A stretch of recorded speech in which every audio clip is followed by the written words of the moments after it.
Sensation, le MAG. Bonjour à tous, bienvenue sur Sensation en association avec TV78. Tout au long de l'année, le Scarabée à la Verrière propose des spectacles et des expositions à faire entre amis ou en famille. Pour en parler avec nous, je reçois aujourd'hui Eugénie Berthaud. Vous êtes responsable du service culture à la Verrière. Bonjour. Bonjour. Alors vous êtes notamment responsable du Scarabée, mais également de la Maison de la musique et de danse. Pouvez-vous nous présenter les objectifs de ces deux structures ? Alors avant tout, ce sont deux structures verriéroises. Le Scarabée existe depuis bientôt 30 ans. L'école de musique et de danse, c'est depuis une dizaine d'années. Voilà, l'idée c'est de créer des ponts. On s'adresse au public de la Verrière, mais pas que. L'idée étant de partager un moment en famille, d'apprendre. Donc du coup on a la salle de spectacle qui est avant tout un lieu de diffusion mais pas que, qui est aussi un lieu de vie et un lieu de création, et l'école de musique qui est un lieu d'enseignement où on peut y apprendre. Il y a 9 instruments différents, la clarinette, le saxophone, la flûte traversière, la guitare, les percussions et j'en passe, le théâtre aussi, le chant. Et l'idée étant, comme je vous disais, de créer des ponts. On fabrique, entre guillemets, des artistes qui, on espère, un jour finiront, pourquoi pas, sur la scène du Scarabée. L'ouverture de saison, c'est ce 30 septembre avec le spectacle « Tu me suis ». Pourquoi avoir choisi ce spectacle pour cette ouverture de saison ? Alors donc oui, c'est samedi dans quelques jours. On a la chance d'accueillir le collectif du 4e souffle, donc qui est un collectif d'artistes avec chacun sa spécialité entre guillemets.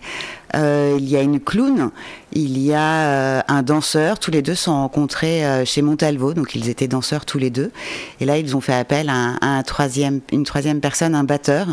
L'idée étant de rire ensemble.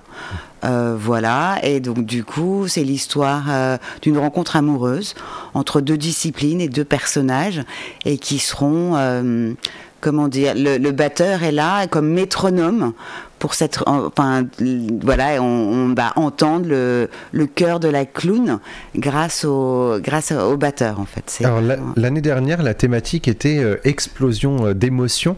Est-ce que vous avez une nouvelle thématique justement pour cette saison culturelle 2023-2024 ? On pourrait rester sur explosion d'émotions, mais aussi de rencontres et de partage. Avant tout, c'est ça, le spectacle vivant, c'est le partage. C'est passer un bon moment ensemble. Voilà, ça reste le maître mot d'être ensemble et partager. Quand une commune possède une salle de spectacle, c'est d'abord pour les habitants de la commune, mais pas que. Quels sont vos objectifs en termes de valorisation de la culture sur le territoire ? Nous, on a une magnifique salle qui a vraiment un très joli écrin.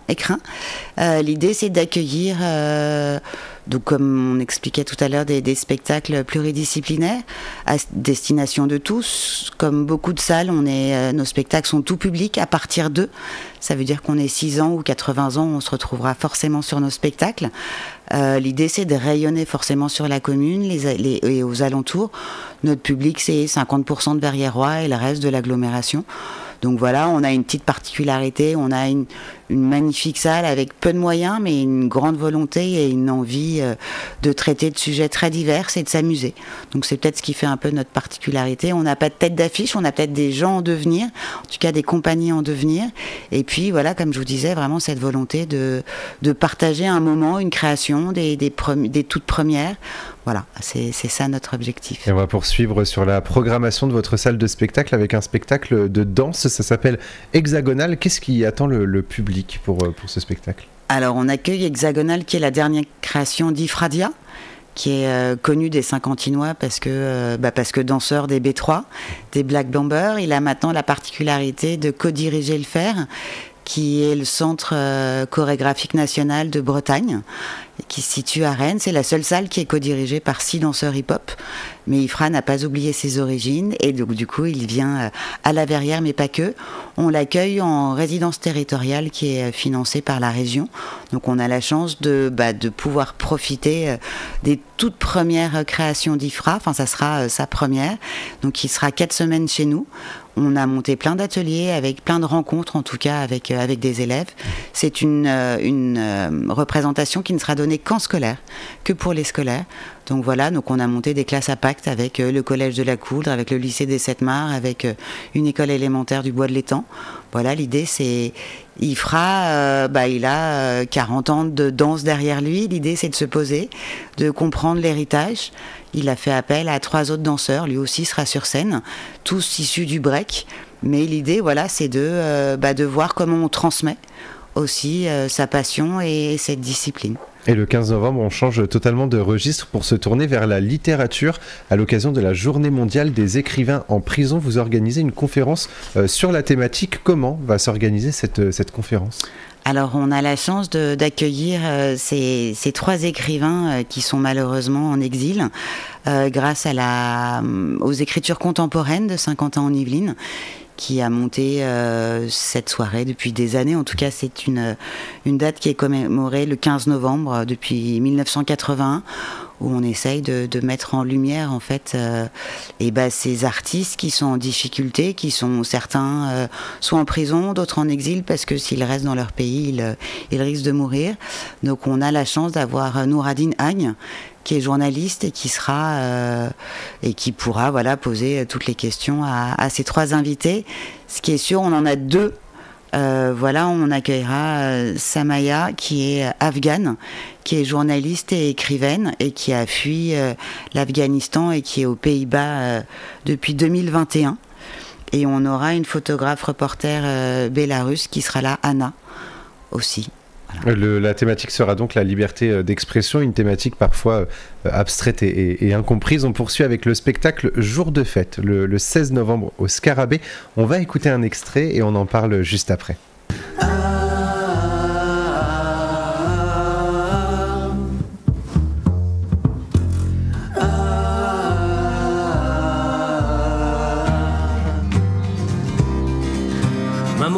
Elle joue pas les starlets, elle met pas de lunettes de soleil.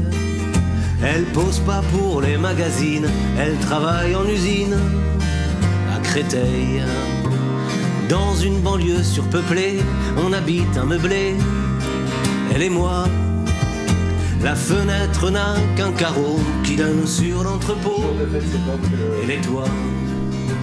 Jour de fête, c'est donc le 16 novembre au Scarabée. Pourquoi avoir voulu programmer ce spectacle ?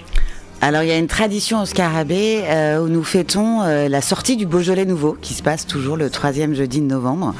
Donc voilà, donc on poursuit. L'idée c'est en général d'accueillir une association qui nous propose un repas et de finir ensemble avec un concert. Là on accueille donc Jour de fête un trio qui a un répertoire, on va dire, populaire et en même temps entre swing et Java. Voilà, et puis ils agrémentent aussi, entre chaque musique, on aura des petites scénettes de films cultes. Donc voilà, c'était histoire que les personnes plus âgées redécouvrent en tout cas cette nouvelle orchestration, et puis aux plus jeunes de découvrir tout court ces morceaux et ces textes. Et donc ça c'est le 16 novembre, je reviens juste sur le spectacle hexagonal parce que j'ai pas donné la date tout à l'heure, c'est le 13 novembre du coup. À 14h30, qui est déjà archi complet. Voilà, c'est peut-être trop tard. Le 18 novembre, vous accueillez la finale d'Impulson, un tremplin musical pour les artistes émergents du territoire. Pouvez-vous nous dire quelques mots sur ce tremplin musical et comment va s'organiser la soirée ? Alors on s'est associé avec le CLC du Ménil-Saint-Denis. On s'est rendu compte au sein de la MMD, de l'école de musique et de danse, nous avons un studio de répétition, donc on a quelques groupes qui répètent. Et ils nous disaient mais on trouve pas de salle, c'est compliqué. Donc on s'est dit avec le CLC que c'était l'opportunité de monter ce tremplin. L'idée c'est de découvrir les forces vives de notre territoire, et Dieu sait si nous en avons. On a eu 46 postulants pour cette première session d'impulsion. Du coup, on en a sélectionné 6 avec le CLC.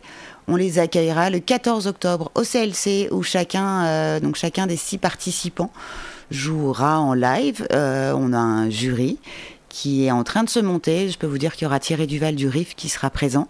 Voilà, on est le RIF qui est le réseau Musiques Actuelles d'Île-de-France.